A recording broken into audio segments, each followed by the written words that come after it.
Chapter 2. Who is the man that rides past? Tell me a story, Emery begged Christy as she snuggled beside her sister in the big bed they shared. Tell me a fairy tale.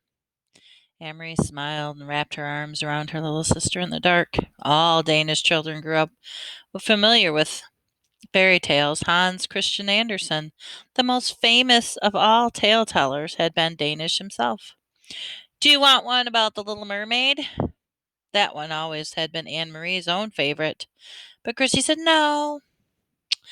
Tell me the one that starts with a king and a queen and they have a beautiful daughter. All right. Once upon a time there was a king, Anne Marie began. And a queen, whispered Christy. Don't forget the queen. And a queen. And they lived together in a wonderful palace. And was the palace named Amelienborg? Christy asked sleepily. Shh. Don't quit it. Don't keep interrupting me, or I'll never finish the story. No, it wasn't Amelienborg. It was a pretend place. Emery talked on, making up a story of a king and a queen and their beautiful daughter, Princess Kristen. She sprinkled her tale with formal balls, fabulous gold-trimmed gowns, and feasts of pink frosted cupcakes, until Christie's deep, even breathing told her that her sister was sound asleep. She stopped, waited for a moment, half expecting Christie to murmur, Then what happened? But Christie was still. Emery's thoughts turned to the real King Christian X and the real palace in Amelienborg, where he lived, in the center of Copenhagen. How the people of Denmark loved King Christian. He was not like fairy tale kings, who seemed to stand on balconies giving orders to subjects, or who sat on golden thrones demanding to be entertained and looking for suitable husbands for their daughters. King Christian was a real human being, a man with a serious, kind face. She had seen him often when he was younger. Each morning he had come from the palace on his horse, Jubilee, and ridden along through the streets of Copenhagen, greeting his people. Sometimes when Anne-Marie was a little girl, her older sister, Lisa, had taken her to stand on the sidewalk so that she could wave to King Christian. Sometimes he waved back to the two of them, and he smiled. Now you're special forever, Lisa had said. Once because you've been greeted by the king. Anne-Marie turned her head on the pillow and stared through the partly opened curtains of the window into the dim September night. Thinking of Lisa, her solemn, lovely sister, always made her sad. So she turned her thoughts again to the king, who was still alive, as Lisa was not. She remembered a story that Papa had told her shortly after the war began, shortly after Denmark had surrendered all the soldiers, had moved in overnight to take their palaces or places on the corner. One evening, Papa had told her earlier that he was on an errand near his office, standing on the corner waiting to cross the street when King Christian came by on the morning ride. One of the German soldiers turned suddenly and asked a question of a teenage boy nearby. Who is this man that rides past here every morning on his own horse? The German soldier had asked. Papa said he had smiled to himself, amused that the German soldier did not know. He listened while the boy answered, Well, he is our king, the boy told the soldier. He is the king of Denmark. Where is his bodyguard? The soldier had asked. And do you know what that boy said? Papa had asked Anne Marie. She was sitting on his lap. She was little then, only 7 years old. She shook her head, waiting for the answer. The boy looked straight at the soldier, and he said, All of Denmark is his bodyguard. Emery shivered. It sounded like a very brave answer. Is it true, Papa? She asked. What that boy said? Papa thought for a moment, and he answered.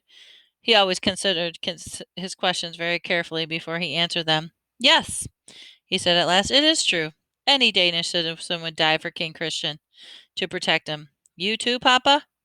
Yes. You, Mama, and Mama? Mama too. Emery shivered again. Then I would too, Papa, if I had to. They sat silently for a moment. From across the room, Mama watched them, Emery and Papa, and she smiled. Mama had been crocheting that evening 3 years ago. The lacy edge of the pillow case, part of Lisa's trousseau, Her fingers moved rapidly, turning the thin white thread into the intricate narrow border. Lisa was a grown-up girl of 18 then, about to be married to Peter Nielsen. When Lisa and Peter married, Mama said Amory and Christy would have a brother for the very first time. Papa, Amory had said finally into the silence, sometimes I wonder why the king wasn't able to protect us.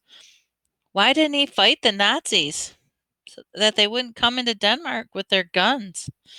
Papa sighed. Oh, we're such a tiny country, he said, and they are such an enormous enemy. Our king was wise.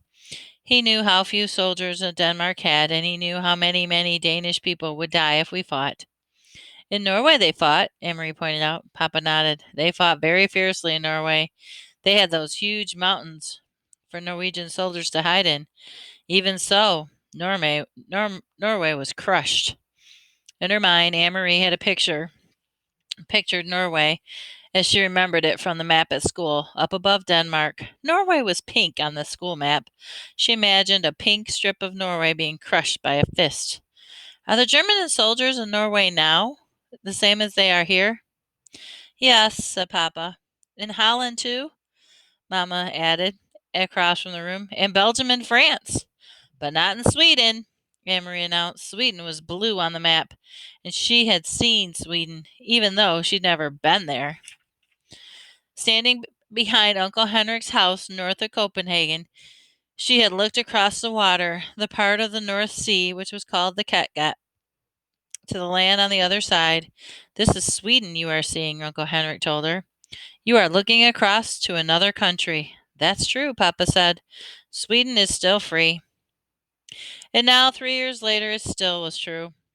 But much else had changed. King Christian was getting old, and he had been badly injured last year in a fall from his horse, old faithful Jubilee, who had carried him around Copenhagen so many mornings. For days we thought he might die. All of Denmark had mourned. But he hadn't. King Christian X was still alive. It was Lisa that was not. It was her tall, beautiful sister who had died in an accident 2 weeks before her wedding. In the blue carved trunk in the corner of this bedroom, Amory could see its shape even in the dark, were folded Lisa's pillowcases and the crocheted edges, her wedding dress with her hand-broidered neckline unworn, and the yellow dress that she had worn and danced in, with the full skirt flying at the party that celebrated her engagement to Peter. Mama and Papa never spoke of Lisa. They never opened the trunk, but Amory did. From time to time, when she was alone in the apartment alone, she touched Lisa's things gently, remembering her quiet, soft-spoken sister, who had looked forward so much to marriage and children of her own. Red-headed Peter, her sister's fiancé, had not married anyone in the years since Lisa's death. He had changed a great deal. Once he had been like a fun-loving older brother to Amory and Christy, teasing and tickling, always a source of foolishness and pranks. Now he still stopped by the apartment often, and his greetings to the girls were warm and smiling, but he was usually in a hurry, talking quickly to Mama and Papa about things Amory didn't understand.